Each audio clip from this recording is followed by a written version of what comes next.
ദൈവത്തിൻ്റെ അതിപരിശുദ്ധമായ നാമം വാഴ്ത്തപ്പെടുമാറാകട്ടെ. ഇന്ന് നമ്മുടെ വചന വായനയുടെ 50-ാം ദിവസത്തിലേക്ക് നമ്മൾ പ്രവേശിക്കുകയാണ്. ഇന്നത്തെ വായന ഭാഗം ലേവ്യ പുസ്തകം 19 മുതൽ 21 വരെയുള്ളതായ അധ്യായങ്ങളാണ്. ലേവ്യ പുസ്തകത്തിലെ 19 മുതൽ 21 വരെയുള്ള അധ്യായങ്ങൾ ജീവിതത്തിൻ്റെ എല്ലാ മേഖലകളിലും വിശുദ്ധിയിലേക്കുള്ള ദൈവത്തിൻ്റെ വിളിയെ വെളിപ്പെടുത്തുന്നു. ഈ അധ്യായങ്ങൾ യാഗങ്ങളെയും ആചാരങ്ങളെയും കുറിച്ചുള്ള പഠിപ്പിക്കലുകൾക്ക് ശേഷം ദൈനംദിന ജീവിതം, ബന്ധങ്ങൾ, ആരാധന, ധാർമ്മികത, നീതി, പുരോഹിതരുടെ ജീവിതശൈലി എന്നിവയിൽ ശ്രദ്ധ കേന്ദ്രീകരിക്കുന്നു. വിശുദ്ധി ദൈവാലയത്തിൽ മാത്രം ഒതുങ്ങുന്നതല്ല എന്നും അത് വ്യക്തിപരമായ പെരുമാറ്റത്തിലും കുടുംബജീവിതത്തിലും സാമൂഹിക ഉത്തരവാദിത്വത്തിലും ആത്മീയ സമർപ്പണത്തിലും പ്രതിഫലിക്കണമെന്നും ദൈവം ഇസ്രായേലിനെ പഠിപ്പിക്കുന്നു.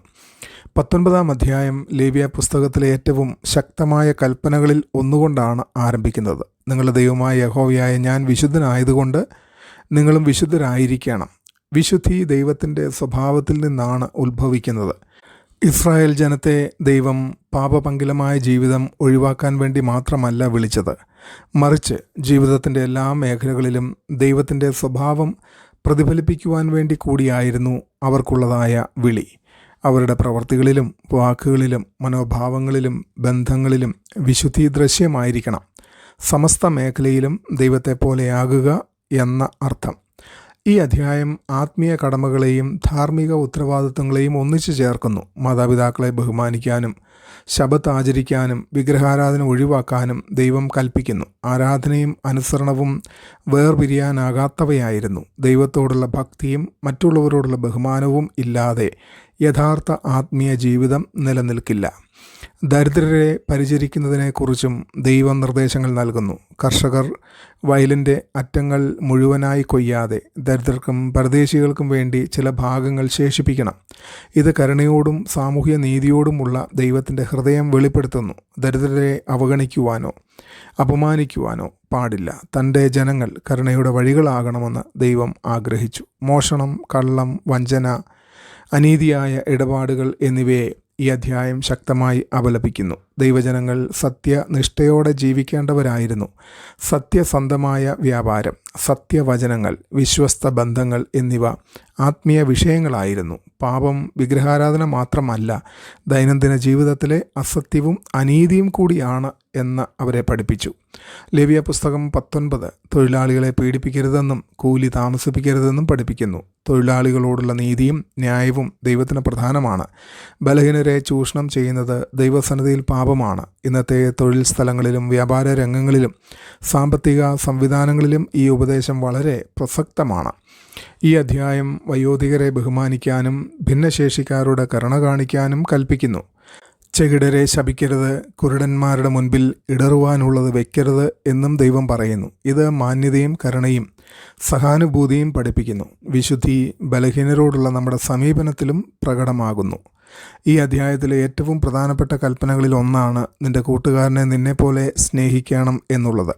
പിന്നീട് യേശുക്രിസ്തുവിൻ്റെ ഉപദേശങ്ങളിൽ ഈ കൽപ്പന കേന്ദ്രസ്ഥാനമായി മാറി. സ്നേഹം ഒരു വികാരം മാത്രമല്ല, നീതി, ക്ഷമ, സത്യസന്ധത, കരുണ എന്നിവയിലൂടെ പ്രകടമാകുന്ന പ്രായോഗിക ധാർമ്മികതയാണ്.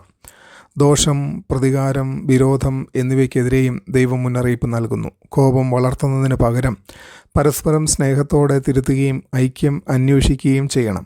ആത്മീയ ജീവിതം പുറം ശുദ്ധിയേക്കാൾ ഉള്ളിലെ മനോഭാവങ്ങളെയും ഉൾക്കൊള്ളുന്നതാണ്. 20-ാം അധ്യായം ഇസ്രായേൽ ജനങ്ങൾ ചെയ്ത ഗുരുതര പാപങ്ങളുടെ ഫലങ്ങളെക്കുറിച്ചാണ് സംസാരിക്കുന്നത്. വിഗ്രഹാരാധന, മന്ത്രവാദം, ലൈംഗികാശുദ്ധി, ദൈവത്തോടുള്ള നിയമലംഘനം എന്നിവ ഇവിടെ പ്രധാനമായി പരാമർശിക്കപ്പെടുന്നു. ചുറ്റുമുള്ള ജാതികളുടെ പൈതൃക പാപങ്ങളിൽ നിന്ന് ഇസ്രായേലിനെ സംരക്ഷിക്കാനായിരുന്നു ഈ നിയമങ്ങൾ. മോലക്കിന് കുഞ്ഞുങ്ങളെ ബലി കഴിക്കുന്ന പ്രവൃത്തിയെ ദൈവം ശക്തമായി അപലപിക്കുന്നു. അത്തരം ആചാരങ്ങൾ ജാതികളിൽ സാധാരണമായിരുന്നുവെങ്കിലും ദൈവം അവയെ വെറുപ്പായ കാര്യങ്ങളായി പ്രഖ്യാപിച്ചു. മനുഷ്യൻ ദൈവരൂപത്തിൽ സൃഷ്ടിക്കപ്പെട്ടതിനാൽ മനുഷ്യജീവൻ വിശുദ്ധമാണ്. ധാർമ്മിക സത്യത്തിൽ നിന്ന് വേർപെട്ട ആരാധന നാശകരവും ദുഷ്ടവുമാകുമെന്ന് ഈ അധ്യായം ഓർമ്മപ്പെടുത്തുന്നു. ദൈവത്തെ വിട്ട് അതിഭൗതിക മാർഗനിർദ്ദേശം അന്വേഷിക്കാൻ ദൈവജനങ്ങൾക്ക് അനുവാദമില്ലായിരുന്നു. ആത്മീയമായി ഇത് വിശ്വാസികൾ ദൈവത്തിൽ മാത്രം ആശ്രയിക്കണമെന്നും സത്യത്തിൽ നിന്ന് അകറ്റുന്ന വഴികൾ ഒഴിവാക്കണമെന്നും പഠിപ്പിക്കുന്നു. ലൈംഗിക അശുദ്ധിയെയും ഈ അധ്യായം ഗൗരവത്തോടെ കാണുന്നു.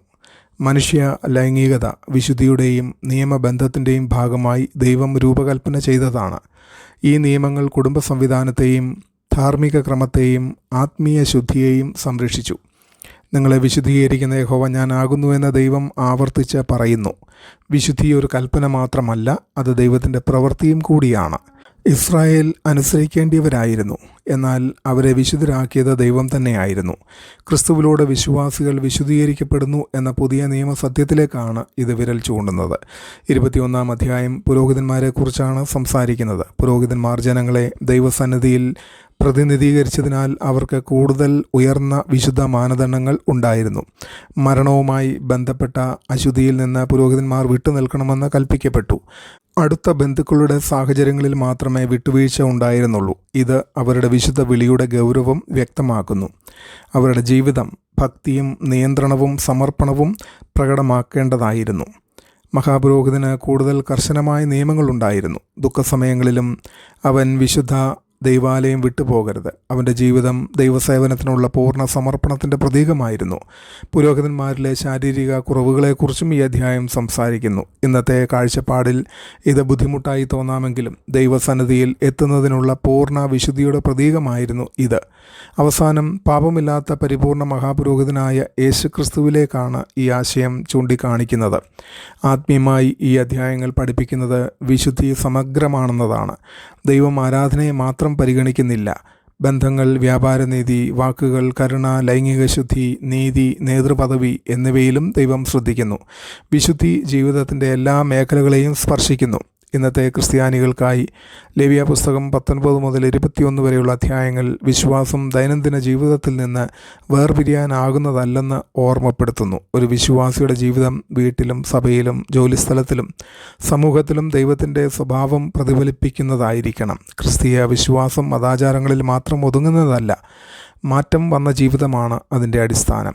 ഈ അധ്യായങ്ങൾ ദൈവത്തിൻ്റെ വിശുദ്ധിയുടെയും കരുണയുടെയും സമതുലിതാവസ്ഥയും വെളിപ്പെടുത്തുന്നു. തൻ്റെ ജനങ്ങൾ തൻ്റെ മഹത്വം പ്രതിഫലിപ്പിക്കണമെന്നതിലാണ് ദൈവം ഉയർന്ന മാനദണ്ഡങ്ങൾ നൽകുന്നത്. അതോടൊപ്പം അവർക്ക് മാർഗനിർദ്ദേശവും തിരുത്തലും വിശുദ്ധീകരണവും ദൈവം നൽകുന്നു. ക്രിസ്തുവിൽ ഈ സത്യങ്ങളുടെ പരിപൂർണത നാം കാണുന്നു. യേശു ന്യായപ്രമാണം പൂർണ്ണമായി നിറവേറ്റി പരിപൂർണ വിശുദ്ധി കാണിച്ചു. തൻ്റെ അയൽക്കാരനെ പൂർണ്ണമായി സ്നേഹിച്ചു. ബലഹീനരെ സംരക്ഷിച്ചു. നമ്മുടെ മഹാപുരോഹിതനായി മാറി. അവനിലൂടെ വിശ്വാസികൾ കൃപയാലും പരിശുദ്ധാത്മാവിനാലും വിശുദ്ധ ജീവിതത്തിലേക്ക് വിളിക്കപ്പെടുന്നു. അതുകൊണ്ട് ലേവ്യ പുസ്തകം 19 മുതൽ 21 വരെ നമ്മെ പഠിപ്പിക്കുന്നത് വിശുദ്ധി ലോകത്തിൽ നിന്ന് ഒഴിഞ്ഞു നിൽക്കലല്ല, ദൈവത്തിൻ്റെതായ ജനങ്ങളായി ലോകത്തിനുള്ളിൽ വിശ്വസ്തമായി ജീവിക്കലാണ് എന്നതാണ്. സത്യം, കരുണ, വിശുദ്ധി, നീതി, സ്നേഹം എന്നിവയിലൂടെ ദൈവജനങ്ങൾ പ്രകാശിക്കുവാൻ വിളിക്കപ്പെട്ടിരിക്കുന്നു. എൻ്റെ ദൈനംദിന ബന്ധങ്ങളിലും വാക്കുകളിലും പ്രവൃത്തികളിലും ഞാൻ ദൈവത്തിൻ്റെ വിശുദ്ധി പ്രതിഫലിപ്പിക്കുന്നുണ്ടോ? എൻ്റെ ആരാധനയും ആത്മീയ ജീവിതവും മറ്റുള്ളവരോടുള്ള കരുണയും നീതിയും വിശുദ്ധിയും സ്നേഹവും ഉളവാക്കുന്നുണ്ടോ? ഈ ചിന്തകളാൽ ദൈവം നമ്മെ അനുഗ്രഹിക്കട്ടെ. ആമേൻ.